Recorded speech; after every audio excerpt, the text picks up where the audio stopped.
Welcome to Junk Journal Mayhem at Studioloo. Welcome, friends, to the first day of Junk Journal Mayhem here at Studioloo. I'm Cindy, and our first prompt today is toilet paper.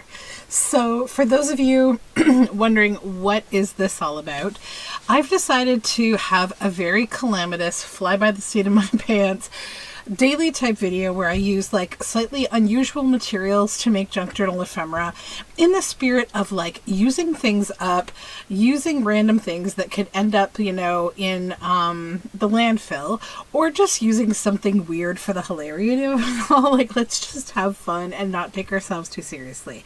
So, toilet paper. We have a brand new roll here. And there's no rules to this. You're totally welcome to play along with me. I would love it if you did. If you do, please do use the hashtag Junk Journal Mayhem or Junk Journal Mayhem.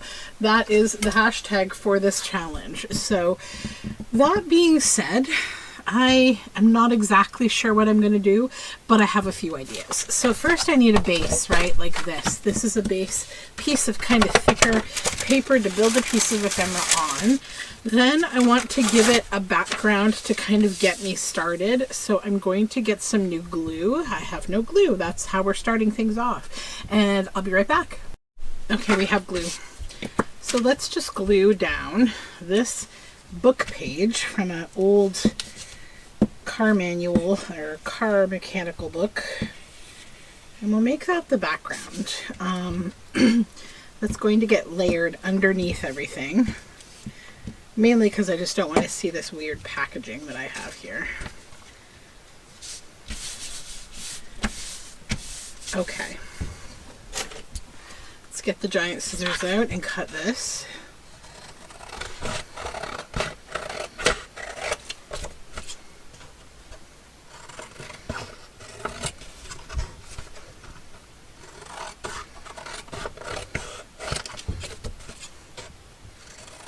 I think we'll go journal card today, shall we? Or do we want to go tag? I'm going to go journal card today. Okay. So I have here the toilet paper. That's part one. So let's just get some toilet paper. This has like a texture with these butterflies on it. I don't think it matters what toilet paper you use for this experiment. And then I need to set this stuff aside because I need a paper bag, because I've lost my grunge box somewhere. I think it's buried under fabric over there. So this is grunge bag. And I'm going to start with some walnut stain distress oxide, which is going to look beautiful on this toilet paper. But also I have some homemade ink that I made from like the inside of an old illustrator's kind of pen. And I've also got some coffee hanging around. So already really good coverage from the oxide spray. Then I'll go in with the homemade greeny kind of stuff. Green ink. Quite bright, quite garish, not gonna lie. Okay. Now coffee. Now you all know what happens to toilet paper when it gets too wet, right? It gets pretty soppy. So I'm going for a blend of, wet enough to kind of blend this around and not so wet that I disintegrate the toilet paper. That's the plan. Also, I need to put more coffee in this bottle because it's quite tedious to try to spray right now.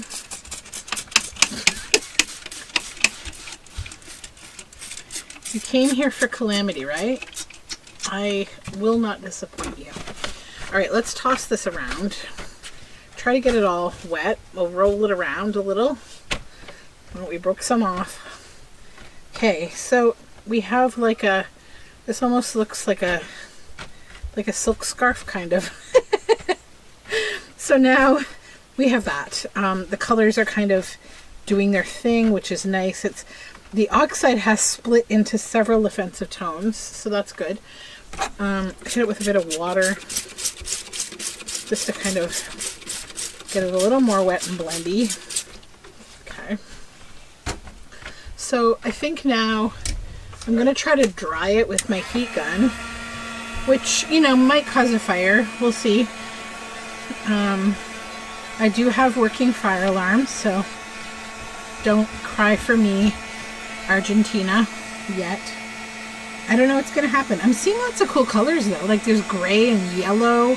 That oxide spray splits really beautifully. So I feel like it's getting a little crumply looking, which is cool. I think I've got a lot of drying time ahead of me, so I might take a little break here to just dry this on my own and put the rest of the toilet paper back in the studio washroom, and I'll come right back to you. How is toilet paper this beautiful? Can I just ask you? Like, look at this. These are really pretty colors. There's way more color range in here than I have ever seen in an oxide spray before. Like, I mean, I'm used to seeing a couple of colors, but there's like shades of gray, purple, you know, different browns and gold and green, and like there's this really interesting, almost like lightning type, you know, thing going on. So this is mostly, but not completely dry, okay? So it's time to get going, I think. So let's get our journal card here. Now the other thing that I grabbed that I might try to use today is this Angelina fiber. It's a Hot Fix sampler fiber. And I use it in spinning a lot. This one is heat fixative though. So see this really cool iridescent look to it? So I'm going to give an experimental try to that as well. So we're doing a couple of experiments today.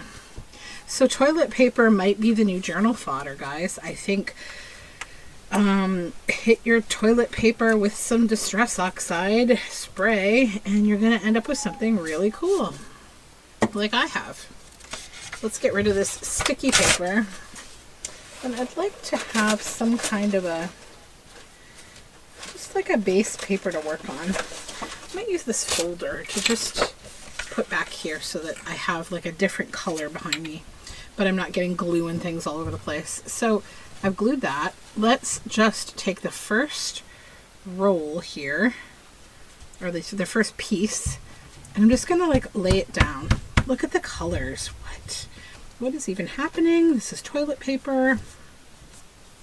Just pull it out a little bit to cover that one little edge that I didn't get. There we go. Then come in with the fabric scissors for this exquisite fabric I've created here.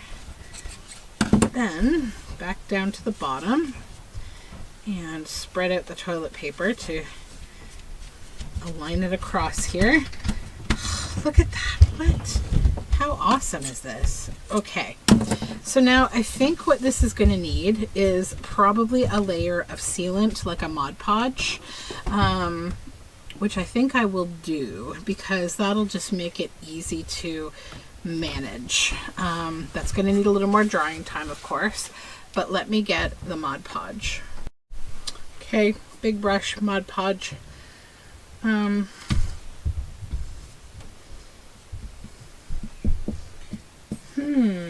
You know what? This might require fingers because this brush is stiff and I don't want to use another soft brush. I only like using my ruined brushes.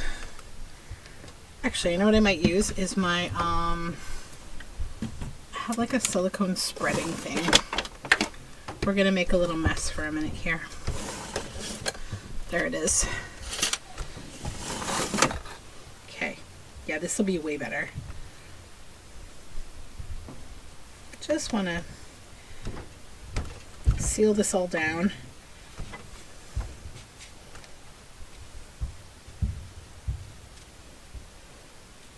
Okay. Whoops. It's okay. I have a couple layers, so I'm not too worried if it rips a bit.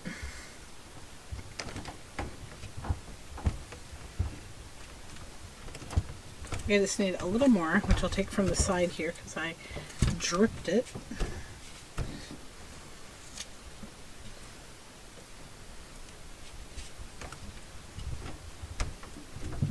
Okay.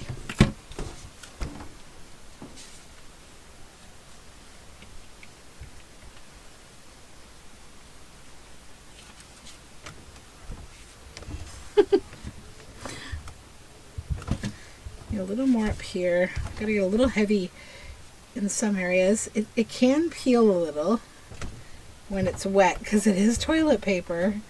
We all know what wet toilet paper is supposed to do. Break down, go through your septic system. Okay, so this is going to require a little drying time. Let me come back once it's all dry and we'll move on to step 2.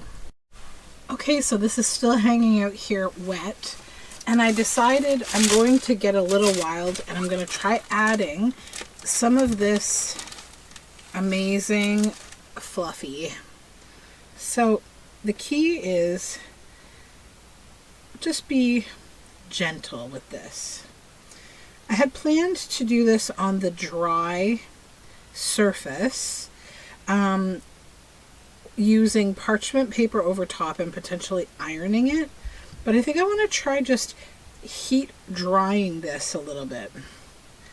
So maybe if you want to watch me heat dry this a little bit, we'll see what happens in this grandiose experiment, okay? I don't want to use too much though. I just want to be a little gentle with this stuff. So let's do this.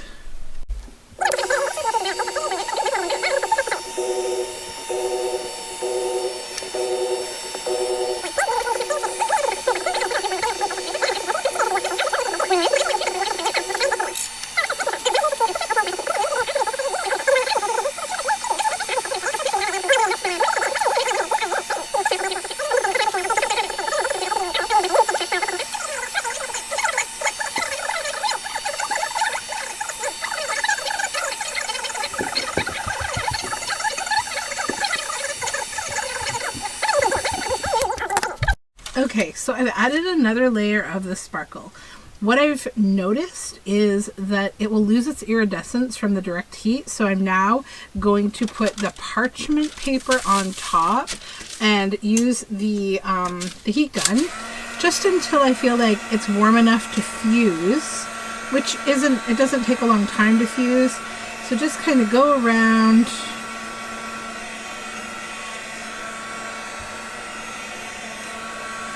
Just kind of evenly let it cool for just a second so you don't burn yourself. Feel it. And then just give it like a rub.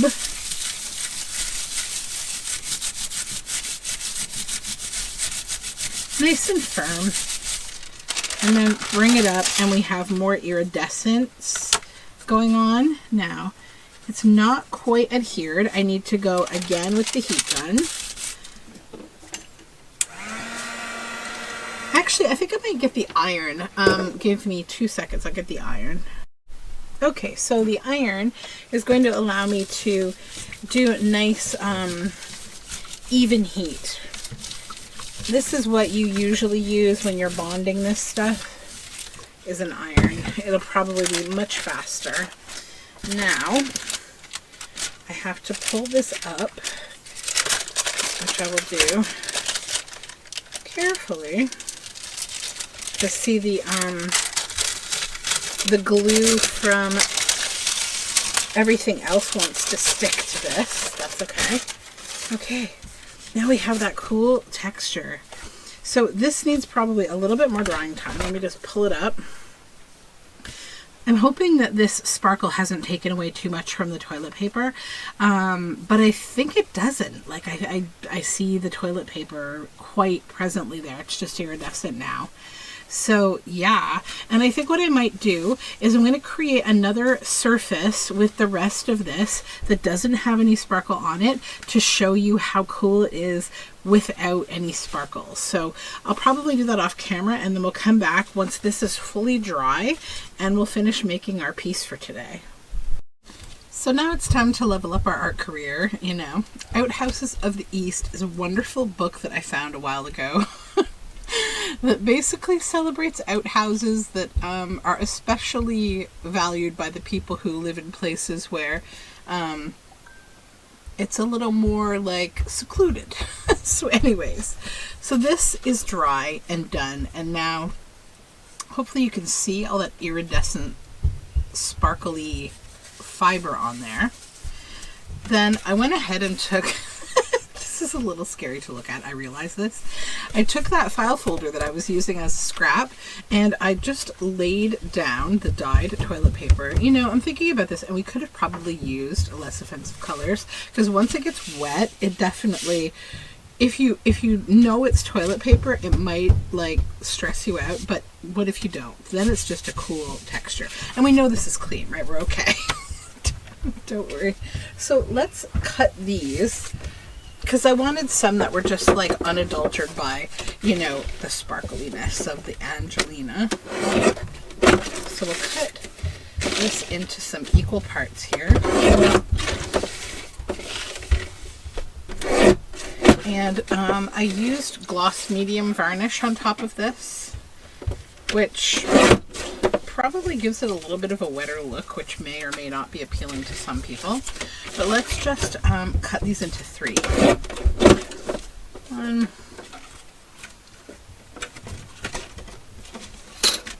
2, 3. I honestly do believe these are going to be really charming when they're done.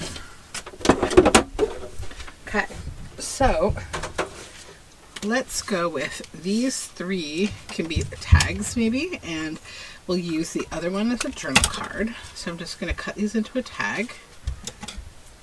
And I honestly, now that this is trimmed, I really love that texture. That's really nice. And the gloss varnish, the gloss medium and varnish, it gives it like a bit of a glassy look. So that's kind of cool. And if you were to use other colors, certainly I think you could get something that looks almost like a purpley blue and gloss medium varnish. I think this would look a little like an amethyst. You know, because you're getting, like, hopefully you're seeing past the fact that this is toilet paper and that it has, you know, some colors that could be associated with toilets.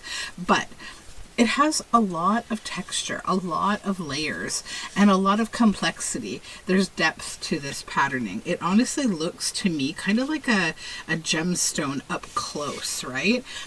My feeling on this is that I'm not happy with where there's bunching of these Angelina fibers. Like, see how it bunched there? That was before I went at it with the iron. I didn't realize that it would all kind of, you know, blow around. I thought it would stick to the glue. But you can kind of pull them up if you don't like the bunching. But you know what? I'm putting some things on top of here, so I don't need to stress so much about that. So I did print out some paper dolls to use as focal points from Miles Beyond the Moon, because I want something that is quite realistic. So I'm going to set those to the side, and then I need to find an outhouse for each one of these. I want to make 4 outhouse cards. So let's get into the Outhouses of the East here. This one I really like for this bigger card. So let's pull that page.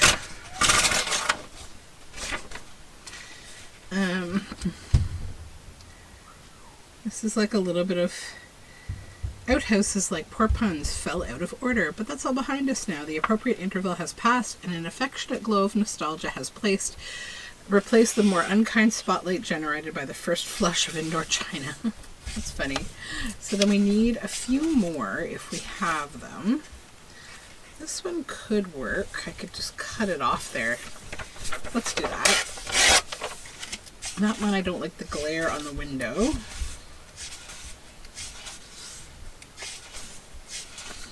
I kind of want standalone. That could work. Yeah, that could definitely work. That's a little one, which could work. Maybe for the little tag, it could be more off in the background, but let's just see if there's anything better.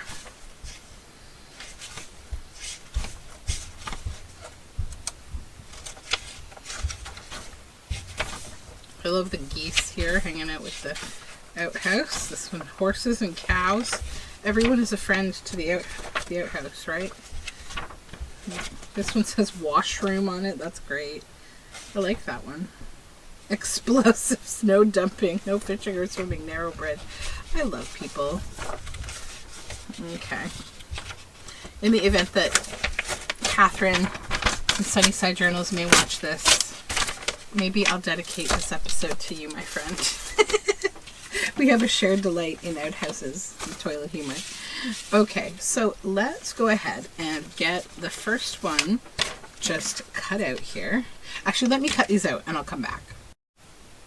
Okay, 4 ephemera pieces and 4 outhouses to go with them. So we need a few things. We need our glitter glue, for sure. We need to decide who goes where. I feel like this lovely couple, this could be like their special, you know, wedding outhouse. Love that. This one, I feel like I like the color of this maybe, although maybe this would be more interesting. The owl. Yeah, let's do that. This owl and this girl. And over here, we have this girl here. I like the humor of her with this one that says washroom, and there's like a little bit of pink there. So she could be sitting up here in the front.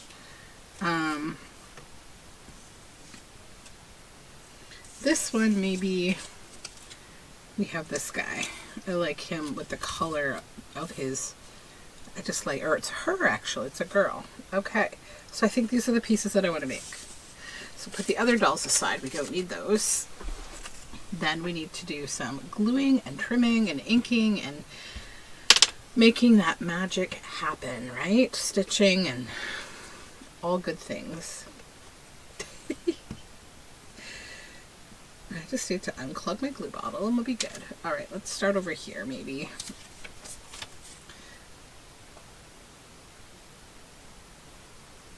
So it's actually been a night. It's the next morning. Because I needed drying time on that really wet plain piece. So just so you know, I'm going to let that hang over the edge a little bit because I think I'm going to want to trim it some.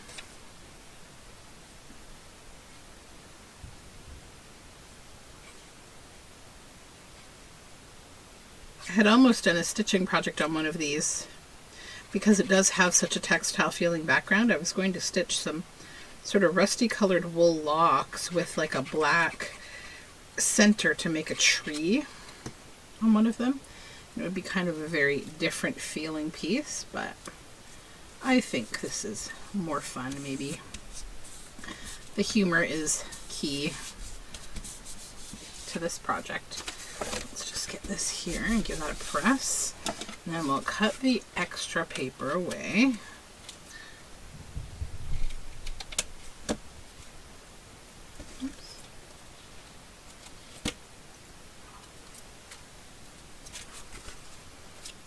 Tip of her foot. There we go. Okay, number 1. Obviously we still need to ink, but that's the first one.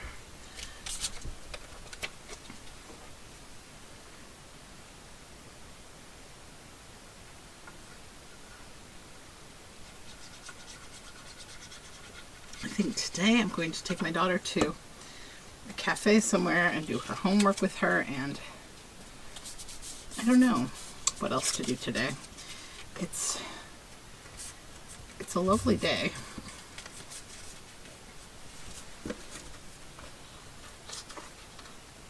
So I'm just going to trim this off into the recycle bin here, or the trash bin. Get that trimmed the way that I want it. It's one benefit when you're crafting off camera is you can kind of be closer to your own space, but then I can't be here with you guys.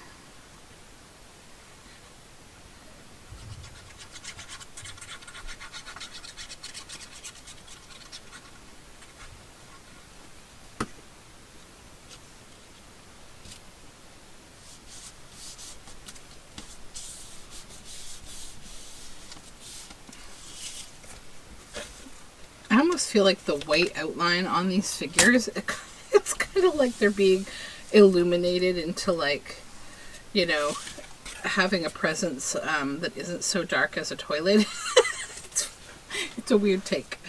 Okay, this one now. I know I want it like only half of it on there, so I'm just going to glue half of this one.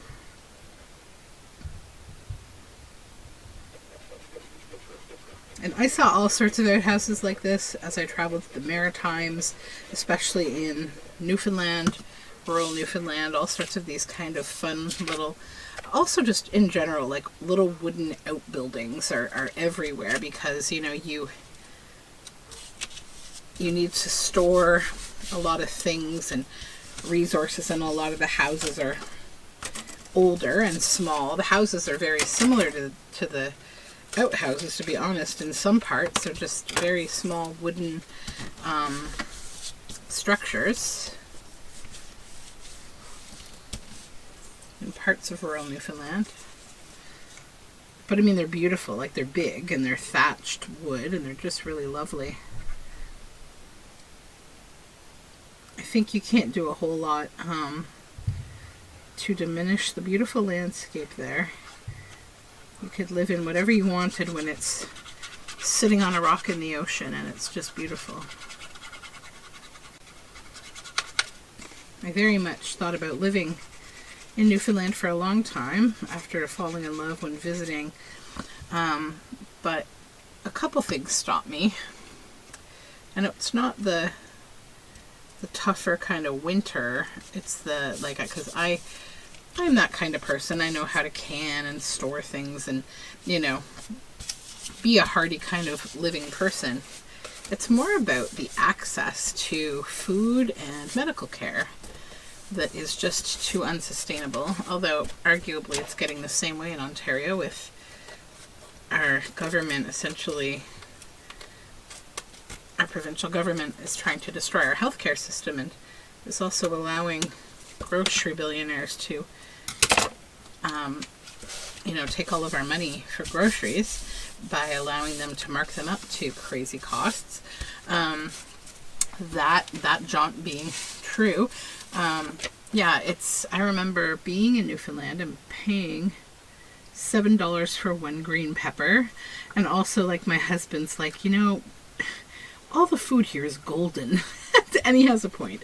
There's a lot of fried food. They do, you know, a fried bread, lots of eating fish, and, you know, lots of that kind of stuff. So you've got to be very conscious of eating healthy when you're in a place like that, because you want to keep your health, you know, make sure that you keep your nutrition and your vitamins and your nutrients and everything good, because sometimes it's a very long trip to go to a hospital, and in many of these outreaches, like, an ambulance could not reach you in survival rate time because, you know, a lot of these fishing port towns and stuff are very remote. Like, I remember driving, we were going to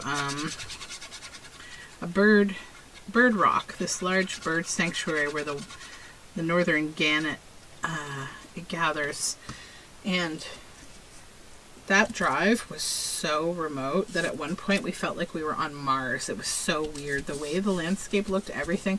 I got into the car and just, like, laid down in the middle of the road. I was just like, this is so cool, like, looking up at this big sky, you know. So yeah, thankfully no one needed to use the washroom. There were no outhouses. Okay, so we have these main characters here.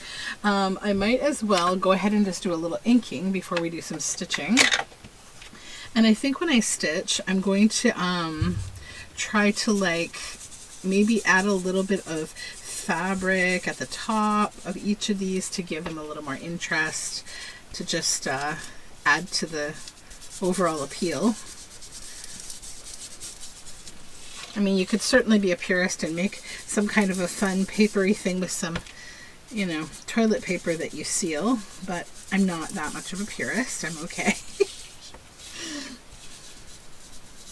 Yeah, just add a little grungy to these. I think that really tones them down a little. It's good.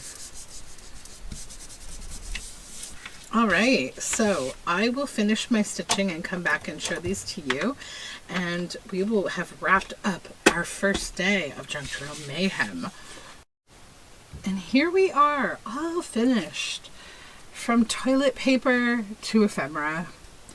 I love these. I know that shiny is not so fun on camera, but in person, it's actually really fun. So, yep, I love the depth and texture. I totally think if I'm looking to make a nice, really textured piece, that toilet paper is a totally tangible option. You know, it's feasible, like especially if you don't have any like tissue or fancy paper, whatever, you can really create some very cool depth. You know, and you could also use paint for this if you don't have sprays. So that is day one. This video is probably a little bit longer than what the next ones will be. I'm going to try to keep this a little more concise, but no promises. But I just wanted to have kind of a slow craft with you today, talk about this fun month of Junk Journal Mayhem.